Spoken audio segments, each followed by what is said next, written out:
this team has a chance to be special. I was thinking maybe go pair up beside his brother, but maybe he thinks offensively they're a little defensively, yeah, they're good. But offensively, they're not where they need to be. Green Bay, you thought Green Bay skipped Wisconsin. Home state. Home state. Aaron Rodgers defensively.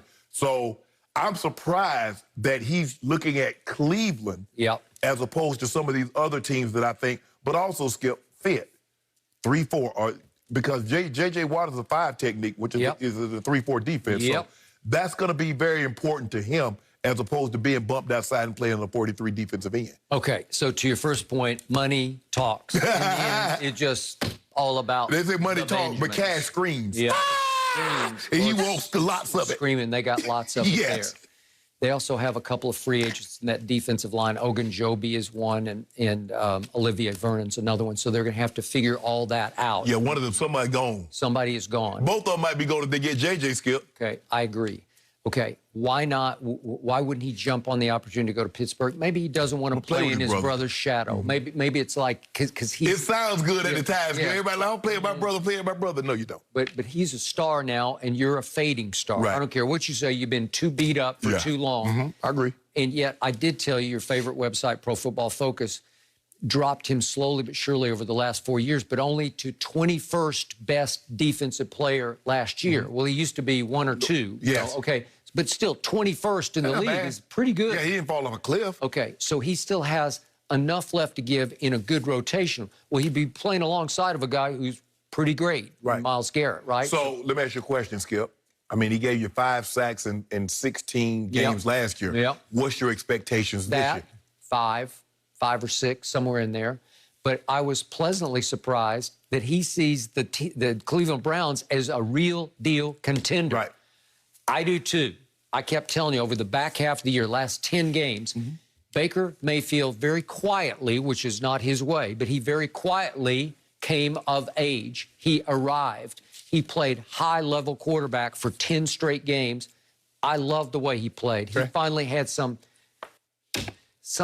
solid around him that he could trust. He had a coordinator and a play caller and a head coach he could trust who tried to do it the right way and in a way that you could depend on from week to week. And they do run the football, as you know, from it's from the Kubiak school of thinking because he was kind of raised by Kubiak.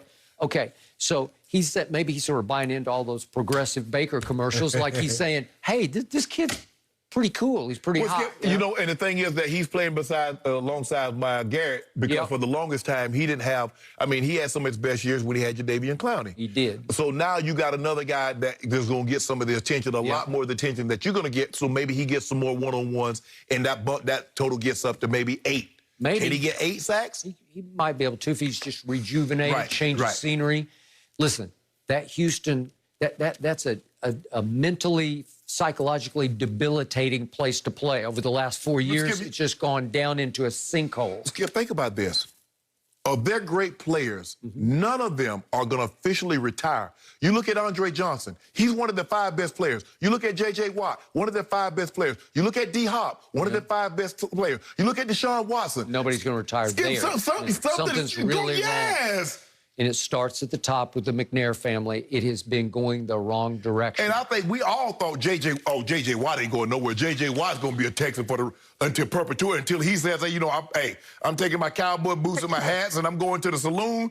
He was going to be a Texan. He's like, nah, I'm good. He's good. And remember, they let him go. Yes. Right? And I'm sure they shopped him and couldn't get any takers. So they just said, okay, you can go. Maybe the asking price was too high. But, Skip, because for the market to be as good as it is for him right now, it's hard to say somebody wouldn't give up at least a 4th-round pick for him. Yep. I think he's smelling Super Bowl in Cleveland next couple of years. Okay? I'll ride that train. But are you surprised that Cleveland's at the front of the list? If what the reports that we're hearing are true? Sure. I am too. Shocked because it was never a free agent destination. Ain't nobody said, man, I can't wait to get to Cleveland. No. In what sport have they ever said, man, Cleveland? Baseball, basketball, LeBron, even Go James couldn't lose free agents. Could not. Agreed. So. Okay, can't wait to get to Cleveland. We'll end on that note. Is Tom Brady already recruiting more players to Tampa? A bit easier to welcome guys to Tampa. We'll share the latest next. No mercy, no mercy, no mercy, and I won't. Pro Football Focus is claiming Deshaun Watson may have had just one of the best seasons of any quarterback over the past 15 years. Watson played with a horribly ranked defense and running game. The star receiver, DeAndre Hopkins, was also traded away for almost nothing in return, and his coach was fired midway through the season. Despite all that, he still finished with the 19th best passing grade in the last 15 years. So, Shannon, how high would you rank Watson here? Skip probably top 5, top 6, but not number 1. Considering what Aaron Rodgers did, Skip 48-5, 4,400 yards passing. You look at what Mahomes did. You look at what Brady did, obviously. Skip, I thought he had an unbelievable season, but we got to get out of this notion. If a guy doesn't have a top 5 receiver, that he doesn't have anybody. Brandon Cooks had over 1,100 yards, and he missed one game. William Fuller IV, Skip, would have had over 1,100 yards had he not gotten suspended. So he was about to have 2 guys over 1,100, possibly 1,200 yards. Now, Pro Football Focus, now we're going to take them what they're saying. He had the 8th best pass-blocking offensive line in football. Now, that's what Pro Football Focus is saying, and that's what we're basing this on, how we're going to critique Deshaun Watson. So we can't discount one while we take into account the other. Yep. So they graded him that high. And so let's give his offensive line the credit that they deserve. Running game, I got no problem with them saying this running game because David Johnson hadn't had a good year since he had that breakout season. Skip, what was that, 2016? He hasn't been that since then. Been hurt an awful lot. His running game was terrible. His defense was terrible. But he has weapons. Skip, all Brandon Cooks does is that wherever he goes, 1,000 yards receiving seasons following. He's in New England for 1 year, he got 1,000 yards. He's in New Orleans for years, he gets 1,000 yards. He goes to the Rams, he gets 1,000 yards. He goes to Houston, he gets 1,000 yards. That's all I know. William Fuller IV. Skip, I'm not saying the guy's Julio Jones or Tay Adams, but he's a good receiver. And Tom Brady, when the last time Tom Brady had a Pro Bowl receiver? A Pro Bowl receiver. I ain't talking about tight end, I'm saying a Pro Bowl receiver. And so, look, I think Deshaun Watson is unbelievable. I believe he's a top 5, top 6 quarterback. I really do. But to say he had the best season, so I want to know who he was throwing to as he led the league in passing yards. Skip, who catching the passes? Fans? Me? You? Jenny? I mean, you got to give the guys that he's played with some credit, Skip. I'm not saying they the upper echelon, but to try to dismiss William Fuller and to dismiss Brandon Cooks, I don't think that's fair. Once again, I agree with Pro Football Focus. The harder I look at what Deshaun pulled off last year, it was the best season that any quarterback had last year on degree of difficulty.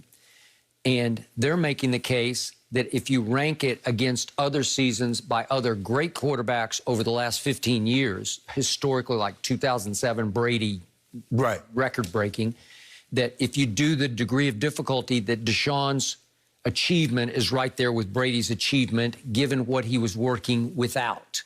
So, to quote from the piece, absolutely nothing went the Texans' way last year. Deshaun played with a terrible defense, a terrible running game, and no star receivers. And you're saying Brandon Cooks was a star. No, Skip, I'm Skip. But see, think about it now. We've seen Tom Brady win Super Bowl after Super Bowl with no star receivers. Now, yeah, you would like to have, who wouldn't like to have a Tyreek? Who wouldn't like to have a Devontae or a Julio or Stephon Diggs? But the no